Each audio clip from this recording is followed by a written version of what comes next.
Welcome to Mindset Mondays, where we empower contractors like you with the tools, systems, and frameworks, not just to succeed in business, but in life as well. Join us as we explore the strategies that will elevate your work, insights that will clear your path, and stories that will inspire your journey. Because here, it's about more than just the build. It's about crafting a legacy. Happy Monday, American contractors throughout this great country of ours. We're so excited to be with you here on Mindset Monday, brought to you by Contractors Plus, the only CRM you will ever need with the contracting business of your dreams. You should trademark that. I just came up with that, and I think it sounded pretty good. Well, we are excited to have you. If you're watching us live, go ahead and drop your name, your company's name, and where it is you are in this great country, the United States of America, so we can shout you out. Really excited to be with you guys here today. Getting a little comfortable in my seat here. It's really interesting what happens this time of year. And it doesn't matter if you're in the north, if you're in the south, if you're in the east, and you're in the west. Something happens around mid-April to mid-May. And that is people get excited. It doesn't matter what the economy is doing. It doesn't matter, what politics are doing. It doesn't matter, again, where it is that you live. But people get excited. What do they get excited about? Well, they spend all of winter cooped up. Unless, of course, you're in Arizona or Florida or one of those states. But they spend all the winter cooped up, right? And they want to do something. And so they go to Home Depot and they buy their garden soil, or they go to Lowe's and they buy the 2x4s, to start working on their house. People do spring cleaning, right? People want to get things done. Now, here's the interesting part about wanting to get things done. There's a certain percentage of this population, and I would like to think that it's close to 50%, that actually aren't DIYers. In other words, they don't want to do it themselves. They want somebody to help them do it. The question is, who's that going to be? And that, my friends, is the topic of conversation today. How is it that we become that guy or that gal, that person who's going to help build America? Who's going to help rebuild America? I like all these political slogans. Who's going to help the person who's in their situation right now get the thing that they want? Again, if you're joining us live, go ahead and drop your name, your business name, where it is that you're from, so we can shout you out. Now, we're talking about the American consumer, of which, by the way, each of you are a part of. Now, what is it that drives us to want to fix things, to want to improve things, to want to make things better? Well, inside of us, again, we have the American spirit. And the American spirit says we can do better. We can do more, right? We want things to look nice, to be improved. And now is when that season starts. But how are we taking advantage of it? Now, for some of you, you understand this game because the game is played on two fronts. The game is played on the front of marketing, and the game is played on the front of margins. Now, they may seem like completely different pieces of the puzzle. However, they are interrelated, and I'm going to share with you why. So let's talk marketing for a second. We've mentioned on the show a few times what marketing is. It's getting people's attention. Now, how are we getting their attention? Is it through Facebook ads, posts, through blogs, through websites? Is it through pay-per-click, Google ads, Facebook ads? Is it through hosting community events, being a part of the home show, shaking hands and kissing babies, knocking on doors? Well, whatever it is for you, you need to market for your business to grow. I know some of you are going to say, well, I get referrals. Well, congratulations. That's a good thing. But that is not something that you control. And we don't know when those referrals are going to come in, and we don't know when they're going to end. That's not a position you want to be in. So you want to take control. So the first M, marketing. What are we doing to market our business? Now, I'm not here to tell you what you should do, but I'm here to tell you that in order for you to grow your business, you need to market. We've got Creative Remodeling and Plus out of Hotlanta, Georgia. Welcome to the show. Again, if you're here live, go ahead and drop your name, your business name, where you're from, so we can shout you out. Now, when it comes to marketing, before you go out and spend $10,000 on Facebook ads or $5,000 to be part of a mailer, or you spend $8,000 to be part of the home and garden show, before you do that, there's something that needs to happen. And that is an understanding of who it is that you want to serve and what it is that you want to do for them. This last week, I had a client come into the office and we were talking about this. We got Mike B from Home Tech Pro in New York. Welcome to the show. So I had this client come into the office and we were talking about this very particular point. Now he's a new client, not new in business. He's doing pretty well for himself, pushing 7 figures. But he said things seem stagnant. They're not moving. And so the first thing that we looked at was his marketing. What was he doing to market his business? Well, guess what? There wasn't much. He built his business on referrals. He's built his business on, he would have his techs go to a house and service the house, and then they would go knock the doors or leave door hangers on the surrounding houses. And it was working pretty good for him. We got Tristan Laponce with the Tarp Guys out of Tennessee and Victor with Rhino Builders out of Minneapolis, Minnesota. Welcome to the show. Now, when we started looking at what he was doing to market, what we realized is there was a huge opportunity in front of him because he had the Google reviews from satisfied clients. He had the techs that could handle more work, but he didn't have a plan. And we started to look at this from this very unique perspective. Now, I'm going to take plumbing, for example, because this is who we're talking about. And this applies to every business, though. As a plumber, you can serve one of 3 different areas. Number 1 is you can serve residential homeowners, right? And we're talking about water heaters or leaky drains or changing out toilets, right? Water softeners. This is the stuff that we're talking about. We got Eddie P's Handy EPs. One of these days I'll get it right. Handyman services out of Mount Juliet, Tennessee. Welcome. So or as a plumber, you can deal with homeowners directly, right? And offer your services to homeowners. The other people that you can offer services to are residential builders and remodelers or commercial type activities, right? Those are the 3 areas that you can focus on. And what we realized is he was trying to focus on all 3. Well, think about it. How hard is it to focus on all 3? It's pretty hard because if you're going to do any type of advertising, right? Putting dollars behind your marketing campaign, who is it that you're marketing to? Well, you can't market to all 3 because a homeowner isn't going to know what a rough-in is, right? What do they care about? They care about their toilet. They care about their sink. They care about their water heater. That's what they care about. So it's a different conversation, okay? So the first thing you got to understand is who is it that I want to work with? As a business owner, who do I want to work with? We got All the Works NC out of Greensboro. Welcome. Who is it that I want to work with? Now, some of you may be able to tell me that, and some of you may not. In fact, I'd love to hear in the comments, who is it that you serve? And I want you to get as specific as possible because it matters. Last week, I was on site with a developer and they had just finished a 6-unit townhome complex. It was actually pretty beautiful. The way they set it up, it was on a smaller lot, but the way they set it up is the garages go almost all the way through. And then they could actually fit a full-size truck in there, which most of these townhomes, duplexes can't. So it's kind of unique. But we were talking about their particular area and who is it that they serve. And they are very clear on who it is they work with.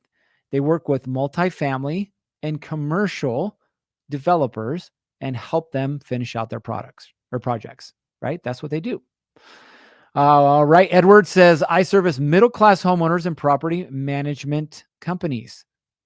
That's great. And you are a handyman service. Super clear. But even with those 2, slightly different message. One is directly with the homeowners and one is with somebody who manages renters or occupants of residences. Love it. Home Tech Pro, 60% of our client base is 55 plus. Man, that is some good data right there, right? So if 60% of your clientele are 55 plus, well, you're talking to a different audience. You're not going to talk about making sure the kids have a safe home to live in, right? You're 55 plus, there's a different phase in life that you're worried about, that you're focusing on. Cool. So the goal then, when it comes to marketing, is be very clear on who it is that you serve and what is it that you do for them, right? So Edward, it's great that you're serving middle-class homeowners and property management companies, but what do you do for them? Are you the on-call handyman? Are you the guy who offers a maintenance package that you're going to come out on a once a month basis or once a quarter basis and handle, these basic things? Or is it on a call by call basis? Like, what does that look like? Right? Presenting solutions to these guys. All right. Edward says, my marketing is only towards homeowners. I reach out directly to property management companies. Awesome. That's great. Right. But again, what is the solution? What is the problem that you're solving? This is what's so important in marketing. So when we talk about marketing, then, yes, we're getting people's attention, but we're getting their attention for a reason. We want them to do business with us. I had a mentor a few years ago who gave me this formula. His name is Gerritt Bake, and I 100% give him credit for this. He said, problem, pain, possibility, path. Those are the 4 P's. And this is what people are looking for, right? They have a problem. Problem could be a leaky roof. Problem could be a sprinkler head that's out. Problem could be an ugly bathroom, right? But they have a problem. What's the pain associated with that problem? If they don't know the pain, there's a high likelihood they're not going to use your service. Why?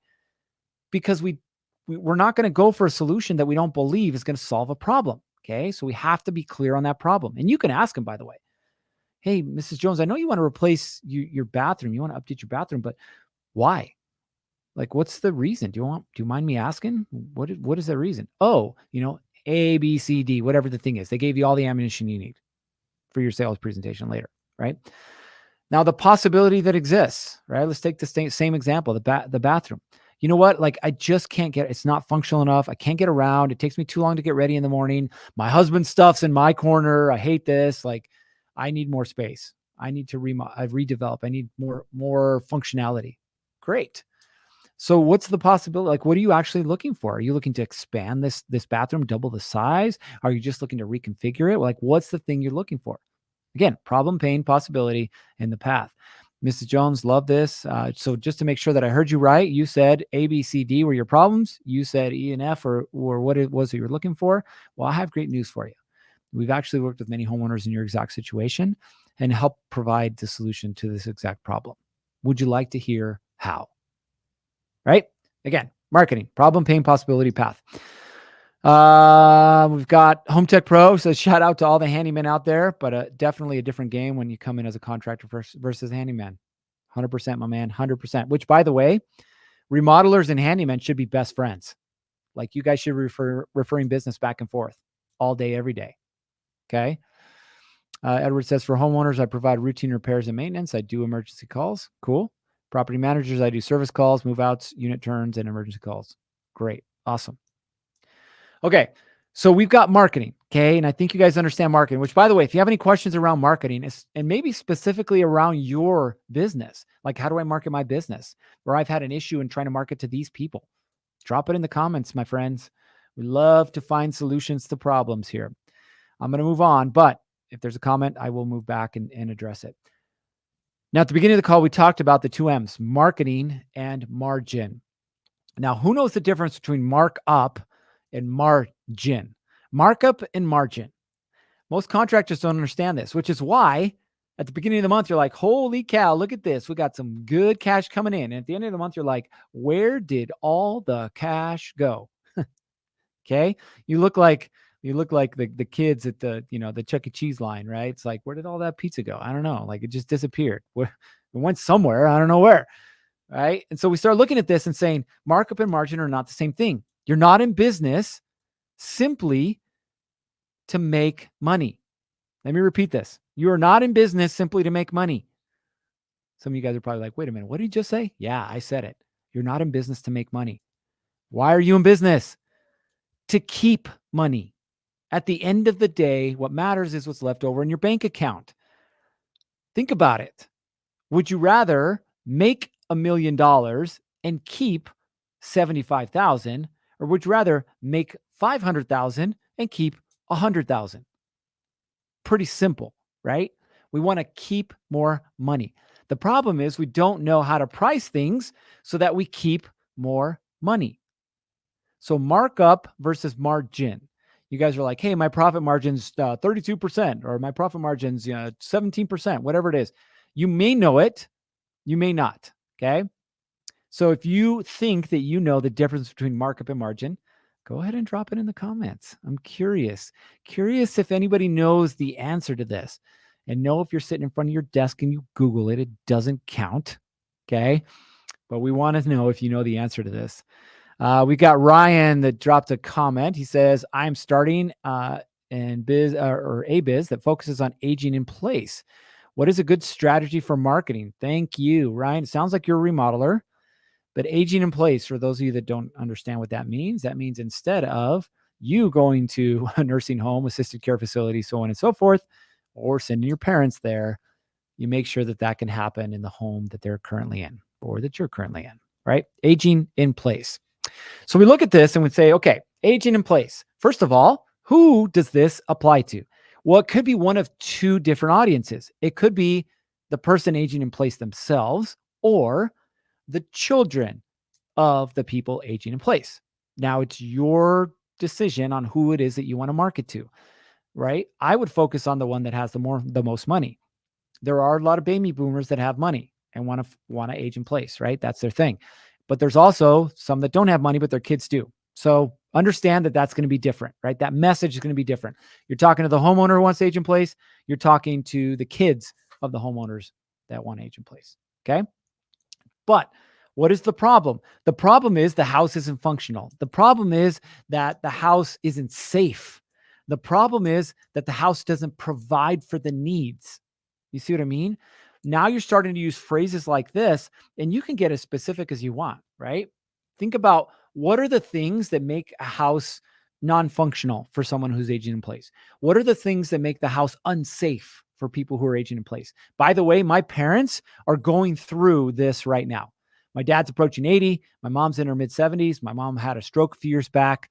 It's getting really hard for them to get around. And we've had the talk being, hey, if we're going to stay here, there's some things we're going to have to do to make it more comfortable for you. If we're not, then we need to cross that bridge. Okay. So we look at this and say, if I'm talking to the homeowners, I need to figure out why. Why would they want to age in place? Well, they're going to want to age in place because it's something that they're comfortable with. It's an environment that they're comfortable with. But again, it's not safe. It's not functional. But what are some of the things? And again, going back to my parents, perfect example. My mom uses a cane now. Hate to admit it, sucks. Yeah, my mom uses a cane. What are some of the hazards that she has? Well, the first thing as you're approaching the house is going to be the steps. There's steps from the front door and from the garage door and from the back door. Steps are dangerous, especially for older people. So what can we do to help with that issue? Well, there's a solution, a ramp. Okay. Now you can do a temporary ramp or you can make a really fancy ramp. But the point is the steps are unsafe. Okay. Now you start looking at functionality. Bless my mom. She is 5'4". She cannot reach the top cabinets. She never has been able to. Now, for a long time, she had a step stool and that worked for her. But now she can't use the step stool because she's using a cane. It's really dangerous for her to get up in any elevated positions. So what else is not functional? Well, cabinet space. We like to go up, right? But that doesn't help us going up. We need to come down. So there's something else. You talk about bathrooms, right? Accessibility to showers, right? And so we can keep going down this list. But if you can't identify the potential problems, you'll never be able to provide a solution. So Edward, or it wasn't Edward, it was Ryan. Thank you, Ryan. Great question. But that's what I would focus on. Who is it that I'm speaking to? The kids of the people who are aging in place, or the people who are aging in place, or and what is the solution, what is the problem that they have? And what is my solution? Okay, we're going to go through some more comments here. We got Tristan who says, I do emergency tarping for residential homes. You work somewhere where there's a whole lot of bad storms.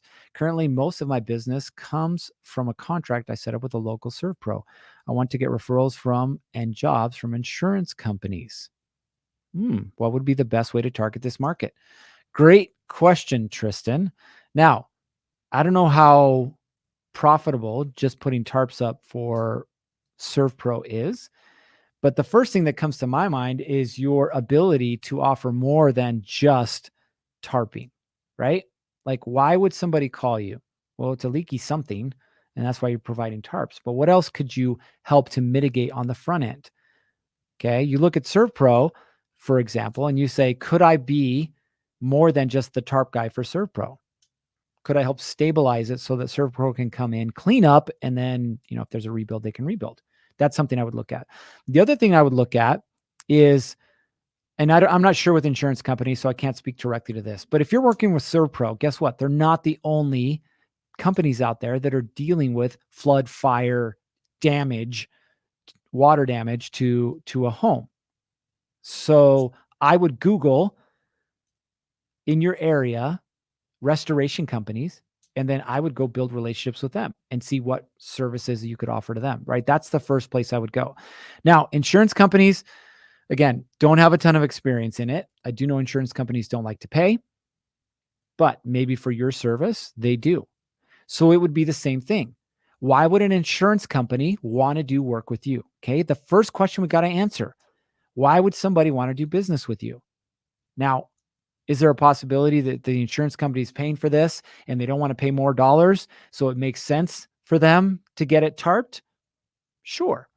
Okay. Now, is that something they're willing to pay for though? Or do they already have contracts in place with, say, a ServPro or somebody else that goes ahead and takes care of this? Don't know. Don't know. Okay. So this is something that you're going to have to do a little bit more digging on. But 100%, if you're already working with ServPro and that is working, then I would find more companies like ServPro and offer your same services. Then once you have the market cornered on tarping for emergencies, I would say, what else can I add to my suite of services that would help make the life of ServPro and every other restoration company easier? Make sense? Cool. Great questions, by the way, around marketing. Love it, love it, love it. Now, let's look at markup versus margin. So I didn't see any comments inside of there. So markup versus margin. Now, when we say markup, that's how much we're tacking on to the price so that we can make money, in theory. Okay. So we're saying, we're just going to use round numbers. We're going to say, in order to complete this job, it's going to cost me $100. $100. I want to make money off of this, so I'm going to tack on an extra $50. So it cost me $100. I'm charging $150. Now your markup is $50. What is your margin? This is where if we had Jeopardy music, we would be playing it. Do, do, do, do, do, do, do, do. No, I didn't go to music school. Markup versus margin. Again, your product or service is going to cost you labor, materials, $100. You're charging them $150. So your markup is $50. What is your margin? Go ahead and drop your comment. I'm going to wait a little bit because I want to see if anybody hits this. Markup $50. So now you're charging them $150. What is your margin? I'm going to wait a second for the answers to come in because we've got a little bit of a delay. In the meantime, why is it important to know your markup versus your margin? Again, we want you to keep more dollars. And the only way for you to keep more dollars is not necessarily just to charge more dollars, because we have to make sure that you're charging the right amount of dollars, one, to win the job, but two, to make sure that you're keeping more money. Okay. Stephen Hunt says 50%. Well, that's a great answer, Stephen. And that is the answer that most contractors give, 50%. However, you are incorrect. It is not 50%. Any other answers out there? We have a 50%. What else do we think it is? I'm not going to pronounce your name. Something with apples. Apple? Koro? Yeah, I can't pronounce that. You're on the screen. 33%. Bingo. 33% is correct. Why? Okay, so let's look at this. $50. Okay. Or excuse me, $100 is what you're charging for, excuse me, back this thing up. $100, labor materials, that's your cost. $50 is your markup, okay? So now we have $150, okay? But what did we add? We added 50% to our cost, which is our markup. But again, markup and margin are not the same thing. There you go. $50 divided by the total charge. $50 divided by 150 is 33%. Carissa, thank you. Well done. Well done. So you have a 33% margin. Does that make sense? Okay. So understand, if you want your profit margin to be 50%, what should you charge? What do you guys think? Labor and materials, $100. You want your profit margin to be 50%. What should you charge? What do you guys think? So we know that 33% gets us $150. Okay, $150. So a $50 markup gives us a 33% margin. Well, Carissa's all over all y'all today. It is correct. It is $200. Okay, $200. So again, you take the $100 above your labor and materials and divide it by the total charge. Okay, $100 divided by $200. That gives you your 50%. Okay. Now, does this make sense?